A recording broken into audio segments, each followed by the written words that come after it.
প্রিয় দর্শক, জানিয়ে দেব আমাদের হাতে থাকা সর্বশেষ আপডেট আন্তর্জাতিক বাংলা খবর। চ্যানেলটি সাবস্ক্রাইব করে আমাদের সাথেই থাকুন। টাকা দিয়ে অফিস করার ভান করছেন চীনের বেকার তরুণরা। কেউই এমন কোনো কাজে যুক্ত হতে চাইবে না যেখানে কোনো বেতন নেই, বরং উল্টো সেখানে থাকতে টাকা দিতে হয়। অথচ চীনের অনেক তরুণী এখন ঠিক সেটাই করছেন, অর্থ দিয়ে এমন প্রতিষ্ঠানে যাচ্ছেন যেখানে তারা শুধু কাজ করার ভান করেন। এই ধরনের সেবাদানকারী প্রতিষ্ঠানের সংখ্যা দিন দিন বাড়ছে। বিবিসির একটি প্রতিবেদনে বলা হয়, এই প্রবণতা তৈরি হয়েছে চীনের মন্দা অর্থনীতি ও দুর্বল চাকরির বাজারের প্রেক্ষাপটে। বর্তমানে চীনে তরুণ বেকারত্বের হার 14% বেশি। চাকরি পাওয়া ক্রমেই কঠিন হয়ে ওঠায় অনেক তরুণ ঘরে বসে থাকার চেয়ে টাকা দিয়ে হলেও অফিসে যেতে পছন্দ করছেন। সুইঝো নামে 30 বছরের এক তরুণ 2024 সালে নিজের খাদ্য ব্যবসায় ব্যর্থ হওয়ার পর এই বছরের এপ্রিল থেকে প্রতিদিন 30 ইউয়ান, প্রায় $4.20 দিয়ে প্রিটেন্ড টু ওয়ার্ক কোম্পানি নামে একটি প্রতিষ্ঠানের অফিসে যেতে শুরু করেন। এই প্রতিষ্ঠানটি হংকংয়ের উত্তরে 114 কিলোমিটার দূরে ডোংগুয়ান শহরে অবস্থিত। সেখানে তিনি আরও 5 জনের সঙ্গে সহকর্মী হিসেবে কাজের ভান করেন। ঝৌ বলেন, আমি খুব খুশি বোধ করি, মনে হয় আমরা একসঙ্গে কাজ করছি। এই ধরনের প্রতিষ্ঠান এখন চীনের বড় বড় শহর Shenzhen, Shanghai, Nanjing, Wuhan, Chengdu ও কুনমিংয়েও গড়ে উঠেছে। এগুলো দেখতে প্রায় আসল অফিসের মতোই, থাকে কম্পিউটার, ইন্টারনেট, মিটিং রুম, চা নাস্তার ব্যবস্থা। অংশগ্রহণকারীরা চাইলে এই সময়টাতে চাকরি খোঁজা বা নিজস্ব স্টার্টআপের পরিকল্পনা করতে পারেন। সাধারণত দৈনিক 30 থেকে 50 ইউয়ানের ফিতে লাঞ্চ, স্ন্যাক্স ও পানীয় অন্তর্ভুক্ত থাকে। নিউজিল্যান্ডের ভিক্টোরিয়া ইউনিভার্সিটি অফ ওয়েলিংটনের ম্যানেজমেন্ট স্কুলের সিনিয়র লেকচারার ডক্টর ক্রিস্টিয়ান ইয়াও বলেন, অর্থনৈতিক রূপান্তর এবং শিক্ষার সঙ্গে চাকরির বাজারের অমিলের কারণে তরুণরা তাদের পরের পদক্ষেপ ভাবতে বা অস্থায়ী কাজ করার জন্য এইসব জায়গা ব্যবহার করছে। এগুলো এক ধরনের ট্রানজিশনাল সলিউশন। ঝৌ সামাজিক যোগাযোগ মাধ্যম শাওহংসুতে এই প্রতিষ্ঠানের বিজ্ঞাপন দেখেন। তার মনে হয় অফিসে পরিবেশ তার আত্মশৃঙ্খলা বাড়াবে। মাসের বেশি সময় ধরে তিনি এখানে যাচ্ছেন। অফিসে তোলা ছবি বাবা মাকে পাঠিয়ে তিনি তাদের উদ্বেগও কিছুটা কমিয়েছেন। যদিও উপস্থিতি বাধ্যতামূলক নয়, ঝৌ সাধারণত সকাল 8টা-9টার দিকে আসেন, কখনো কখনো রাত 11টা পর্যন্ত থাকেন। সহকর্মীদের সঙ্গে মজা, আড্ডা, গেমস খেলা সহ রাতের খাবার খাওয়া তার কাছে আনন্দের। সাংহাই 23 বছরের সিয়াওয়েন তাং বিশ্ববিদ্যালয় থেকে গত বছর স্নাতক শেষ করলেও পূর্ণকালীন চাকরি পাননি। তার বিশ্ববিদ্যালয়ের অঘোষিত নিয়ম স্নাতকোত্তরের 1 বছরের মধ্যে চাকরি চুক্তি বা ইন্টার্নশিপ প্রমাণ দিতে না পারলে ডিপ্লোমা দেওয়া হবে না। তাই তিনি প্রিটেন্ড টু ওয়ার্ক অফিসে 1 মাসের জন্য ডেস্ক ভাড়া নেন এবং সেই ছবিগুলো বিশ্ববিদ্যালয়ে পাঠান। বাস্তবে তিনি অনলাইন উপন্যাস লিখে কিছু পকেট মানি রোজগার করছিলেন। তিনি বলেন, যেহেতু ভান করছি তাহলে পুরোপুরি করি। জার্মানির Max Planck Institute for social অ্যানথ্রোপোলজির পরিচালক ডক্টর বিয়াওশিয়াং মনে করেন, এই প্রবণতা তরুণদের চাকরির অভাবজনিত হতাশা ও অসহায়তার বহিঃপ্রকাশ। এটি মূলধারার সমাজ থেকে কিছুটা দূরে গিয়ে নিজের জন্য ছোট্ট একটা জায়গা তৈরি করার চেষ্টা। ডংগুয়ানের প্রিটেন্ড টু ওয়ার্ক কোম্পানির মালিক বয়সে 30 বছরের ফেইউ ছদ্মনাম। কোভিডের সময় তার খুচরো ব্যবসা বন্ধ হয়ে গেলে তিনি নিজেও বেকার হয়ে পড়েন। 2024 সালের এপ্রিল থেকে এই ব্যবসা শুরু করার 1 মাসের মধ্যেই সব ওয়ার্কস্টেশন পূর্ণ হয়ে যায়। তার মতে 40% ক্রেতা হলেন নব্য ছাত্র, যারা শিক্ষক বা বিশ্ববিদ্যালয়ের চাপ সামলাতে ইন্টার্নশিপের প্রমাণ দেখানোর জন্য এখানে আসেন। বাকি 60% হলেন ফ্রিল্যান্সার, অনেকে ই-কমার্স বা অনলাইন লেখালেখিতে যুক্ত। গ্রাহকদের গড় বয়স 30, সবচেয়ে কম বয়সী 25। ফেইউ মনে করেন, দীর্ঘমেয়াদে এই ব্যবসা লাভজনক নাও হতে পারে, তবে এটি এক ধরনের সামাজিক পরীক্ষা। এটি মিথ্যার মাধ্যমে সম্মান রক্ষা করে, কিন্তু কিছু মানুষকে সত্য খুঁজে পাওয়ারও সুযোগ দেয়। শুধুমাত্র অভিনয় চালিয়ে যেতে সাহায্য করলে সেটা প্রতারণা হয়ে যায়। বরং আমরা চাই তারা যেন এই ভুয়া অফিসকে আসল ক্যারিয়ারের শুরুতে পরিণত করতে পারে। এখন ঝৌ তার বেশিরভাগ সময় এআই স্কিল বৃদ্ধিতে ব্যয় করছেন, কারণ অনেক কোম্পানি এখন নিয়োগে এআই টুল ব্যবহারের দক্ষতা চাইছেন। তার বিশ্বাস, এই দক্ষতা অর্জন করলে পূর্ণকালীন চাকরি পাওয়া সহজ হবে। এদিকে বাইডেনের ছেলের বিরুদ্ধে $100 কোটি মামলার হুমকি ট্রাম্পের স্ত্রীর। মার্কিন প্রেসিডেন্ট ডোনাল্ড ট্রাম্পের স্ত্রী ও ফার্স্ট লেডি মেলানিয়া ট্রাম্প সাবেক প্রেসিডেন্ট জো বাইডেনের ছেলে হান্টার বাইডেনের বিরুদ্ধে $100 কোটি মানহানির মামলার হুমকি দিয়েছেন। হান্টার সম্প্রতি এক সাক্ষাৎকারে দাবি করেন, ট্রাম্প ও মেলানিয়ার প্রথম পরিচয় হয়েছিল যৌন অপরাধী জেফ্রি এপস্টেইনের মাধ্যমে। মেলানিয়া এই মন্তব্যকে মিথ্যা, মানহানিকর, আপত্তিজনক এবং উস্কানিমূলক বলে উল্লেখ করেছেন। ব্রিটিশ সংবাদ মাধ্যম বিবিসির তথ্য অনুযায়ী চলতি মাসের শুরুর দিকে হান্টার বাইডেন এক সাক্ষাৎকারে এপস্টেইনের সঙ্গে ট্রাম্পের অতীত ঘনিষ্ঠতার কড়া সমালোচনা করেন। তিনি বলেন, ট্রাম্প ও মেলানিয়ার পরিচয় হয় এপস্টেইনের মাধ্যমে, যা প্রমাণ করে এপস্টেইনের সঙ্গে ট্রাম্পের সম্পর্ক কত গভীর ছিল। এর জবাবে মেলানিয়া ট্রাম্পের আইনজীবীরা হান্টারের কাছে আইনি নোটিশ পাঠান। নোটিশে বলা হয়, এই মন্তব্য ফার্স্ট লেডির ভাবমূর্তি ক্ষুণ্ণ করেছে এবং আর্থিক ক্ষতির কারণ হয়েছে। অবিলম্বে বক্তব্য প্রত্যাহার করে প্রকাশ্যে ক্ষমা না চাইলে $100 কোটিরও বেশি ক্ষতিপূরণের মামলা করা হবে। মেলানিয়া অভিযোগ করেছেন, হান্টার বাইডেন দীর্ঘদিন ধরে অন্যের নাম ব্যবহার করে আলোচনায় থাকার চেষ্টা করছেন। তার দাবি, হান্টারের এই বক্তব্য মাইকেল ওলফের লেখা ট্রাম্প বিষয়ক সমালোচনামূলক জীবনী গ্রন্থের ওপর ভিত্তি করে দেওয়া, যেখানে একই ধরনের দাবি করা হয়েছিল। এদিকে মার্কিন গণমাধ্যম দ্য ডেইলি বিস্ট এক প্রতিবেদনে দাবি করেছিল ট্রাম্পের সঙ্গে পরিচয়ের সময় মেলানিয়া ছিলেন এপস্টেইনের এক সহযোগীর পরিচিত। তবে মেলানিয়ার আইনজীবীর আপত্তির পর সংবাদ মাধ্যমটি প্রতিবেদন প্রত্যাহার করে ক্ষমা প্রার্থনা করে। তারা জানায় এপস্টেইন সরাসরি তাদের পরিচয় করিয়ে দিয়েছেন এমন কোনো প্রমাণ নেই। নোটিশে অভিযোগ করা হয় হান্টার বাইডেন ইতিমধ্যে প্রত্যাহার করা একটি প্রতিবেদনের ভিত্তিতে এই মিথ্যা দাবি করেছেন। মেলানিয়ার সহকারী নিক ক্লেমেন্টস বিবিসিকে বলেন, ফার্স্ট লেডির আইনজীবীরা যারা ইচ্ছাকৃতভাবে মিথ্যা ও মানহানিকর তথ্য ছড়াচ্ছেন তাদের বক্তব্য প্রত্যাহার এবং প্রকাশ্যে ক্ষমা নিশ্চিত করতে কাজ করছেন। 2016 সালে হারপার্স বাজারে প্রকাশিত একটি প্রোফাইলে মেলানিয়া জানান, 1998 সালের নভেম্বরে একটি মডেলিং এজেন্সির প্রতিষ্ঠাতার আয়োজিত পার্টিতে ট্রাম্পের সঙ্গে তার প্রথম দেখা হয়। সে সময় ট্রাম্প তার দ্বিতীয় স্ত্রী মার্লা ম্যাপলসের সঙ্গে আলাদা ছিলেন এবং 1999 সালে তাদের বিবাহ বিচ্ছেদ হয়। এই আইনি পদক্ষেপের প্রেক্ষাপট আরও সংবেদনশীল হয়ে উঠেছে, কারণ বর্তমানে যুক্তরাষ্ট্রে এপস্টেইন সংশ্লিষ্ট অপ্রকাশিত নথি প্রকাশের দাবিতে চাপ বাড়ছে। নির্বাচনের আগে ট্রাম্প প্রতিশ্রুতি দিয়েছিলেন ক্ষমতায় ফিরে তিনি এসব নথি প্রকাশ করবেন। অপরদিকে বিশ্বের সবচেয়ে শক্তিশালী মুদ্রার চারটি মধ্যপ্রাচ্যের। বিশ্বের কোন দেশের মুদ্রা সবচেয়ে শক্তিশালী জানার কৌতূহল আছে অনেকেরই। সাধারণত মার্কিন ডলারের বিপরীতে কোনো দেশের মুদ্রার বিনিময় হার ধরে বিষয়টি নির্ধারণ করা হয়। মার্কিন সাময়িকী ফোর্বস সম্প্রতি বিশ্বের প্রভাবশালী 10টি মুদ্রার একটি তালিকা করেছে। শীর্ষ এই 10 মুদ্রা নিয়ে এবারের আয়োজন। 1. কুয়েতি দিনার। বর্তমানে বিশ্বে সবচেয়ে শক্তিশালী মুদ্রা কুয়েতি দিনার। এক কুয়েতি দিনারে 3.26 মার্কিন ডলার পাওয়া যায়, বাংলাদেশি টাকায় প্রায় 397 টাকা। অন্যভাবে বললে 1 মার্কিন ডলারের মূল্য 0.13 কুয়েতি দিনার।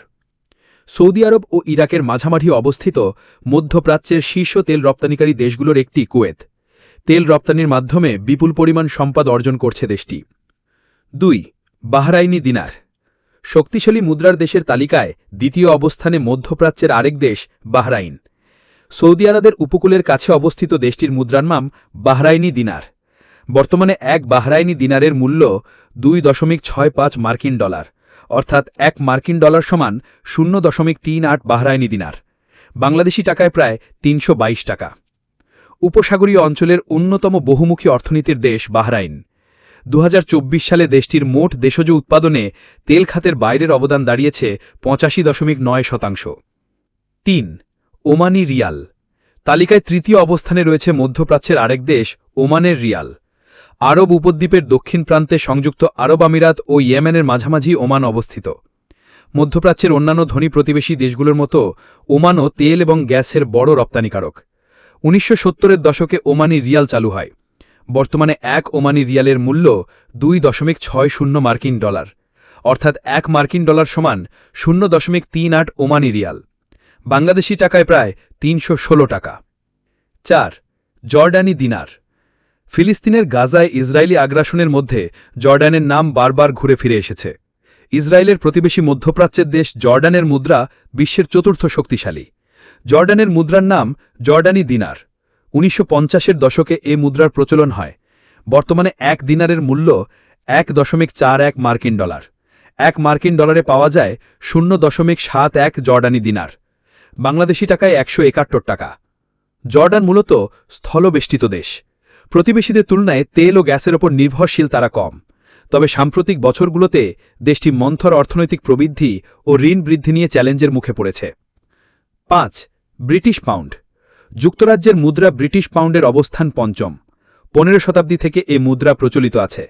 বর্তমানে 1 পাউন্ডের মূল্য 1.33 মার্কিন ডলার, অর্থাৎ 1 মার্কিন ডলার সমান 0.75 পাউন্ড, বাংলাদেশি মুদ্রায় প্রায় 161 টাকা। 6. Gibraltar pound. ব্রিটিশ পাউন্ডের পরের অবস্থানে রয়েছে জিব্রাল্টার পাউন্ড। 1920-এর দশকে চালু হওয়া এ মুদ্রার মান ব্রিটিশ পাউন্ডের সঙ্গে বাঁধা, ফলে এটি সবসময় পাউন্ডের দরের সঙ্গে পরিবর্তিত হয়। তবে 1 জিব্রাল্টার পাউন্ডের মূল্য 1.33 মার্কিন ডলার। স্পেনের দক্ষিণ প্রান্তে অবস্থিত জিব্রাল্টার আনুষ্ঠানিকভাবে ব্রিটিশ ভূখণ্ড। 7. সুইস ফ্র। সুইজারল্যান্ড ও পার্শ্ববর্তী লিচেনস্টাইনের অফিসিয়াল মুদ্রার নাম সুইস ফ্র। বিশ্বের শীর্ষনামী মুদ্রার মধ্যে এটির অবস্থান 7ম। সুইজারল্যান্ডের রাজনৈতিক স্থিতিশীলতার কারণে সুইস ফ্র প্রায়শই নিরাপদ মুদ্রা হিসেবে বিবেচিত হয়। বর্তমানে 1 সুইস ফ্রয়ের মূল্য 1.21 মার্কিন ডলার, অর্থাৎ 1 মার্কিন ডলার সমান 0.83 সুইস ফ্র, বাংলাদেশি টাকায় প্রায় 147 টাকা। 8 কেইম্যান ডলার। ক্যারিবীয় সাগরে অবস্থিত ব্রিটিশ ভূখণ্ড কেইম্যান দ্বীপপুঞ্জের মুদ্রার নাম কেইম্যান ডলার। 1970-এর দশকে এই মুদ্রা চালু হয়। বর্তমানে 1 কেইম্যান ডলারের মূল্য 1.20 মার্কিন ডলার, আর 1 মার্কিন ডলারের মূল্য 0.83 কেইম্যান ডলার, বাংলাদেশি টাকায় প্রায় 145 টাকা। 9 ইউরো। ইউরোপের দেশগুলোর জোট ইউরোপিয়ান ইউনিয়নের অফিসিয়াল মুদ্রার নাম ইউরো। ইউরোপভুক্ত 27টি মধ্য দেশের মধ্যে 20টি এ মুদ্রা ব্যবহার করে। বর্তমানে 1 ইউরো সমান 1.13 মার্কিন ডলার, অর্থাৎ 1 মার্কিন ডলার 0.89 ইউরোর সমান, বাংলাদেশি টাকায় প্রায় 137 টাকা। 10 মার্কিন ডলার। মার্কিন ডলার অল্পের জন্য শীর্ষ 10 মুদ্রার তালিকায় জায়গা করে নিয়েছে। 17 শতাব্দীতে চালু হওয়া এই মুদ্রা শুধু যুক্তরাষ্ট্রেই নয়, ইকুয়েডর সহ আরও কয়েকটি ভূখণ্ড ও স্বাধীন রাষ্ট্রে বৈধ মুদ্রা হিসেবে ব্যবহৃত হয়। মোট দেশজ উৎপাদন অনুযায়ী যুক্তরাষ্ট্র বিশ্বের সবচেয়ে বড় অর্থনীতির দেশ, আর বৈশ্বিকভাবে সবচেয়ে বেশি লেনদেন হওয়া মুদ্রা মার্কিন ডলার। বর্তমানে সবচেয়ে বেশি মুদ্রার মজুদ রয়েছে মার্কিন ডলারের, অর্থাৎ বিভিন্ন দেশের কেন্দ্রীয় ব্যাংকগুলোর কাছে ডলারের মজুদ রয়েছে সবচেয়ে বেশি। পাশাপাশি তেল, সোনা এবং তামা সহ বিভিন্ন গুরুত্বপূর্ণ পণ্যের দাম নির্ধারণেও ডলারই প্রধান মাধ্যম। সবশেষ জানিয়ে দেব, পারমাণবিক খাতে বেসরকারি বিনিয়োগের দ্বার উন্মুক্ত করছে ভারত। দীর্ঘ কয়েক দশক ধরে রাষ্ট্রায়ত্ত একচেটিয়া আধিপত্যের পর এবার পারমাণবিক শক্তি খাতে বেসরকারি সংস্থার প্রবেশাধিকার দিতে চলেছে ভারত। সরকারি সূত্র জানিয়েছে, বেসরকারি সংস্থাগুলিকে ইউরেনিয়াম আহরণ, আমদানি ও প্রক্রিয়াকরণের অনুমতি দেওয়ার পরিকল্পনা করছে নরেন্দ্র মোদীর প্রশাসন। সরকারের লক্ষ্য 2047 সালের মধ্যে দেশের পারমাণবিক বিদ্যুৎ উৎপাদন ক্ষমতা 12 গুণ বাড়ানো। পরিকল্পনা অনুযায়ী ওই সময়ে ভারতের মোট বিদ্যুৎ চাহিদার প্রায় 5% পারমাণবিক শক্তি থেকে আসবে। এর পাশাপাশি বিদেশি বিনিয়োগকারীদেরও সীমিত অংশীদারিত্বের সুযোগ দেওয়া হবে বিদ্যুৎ প্রকল্পে।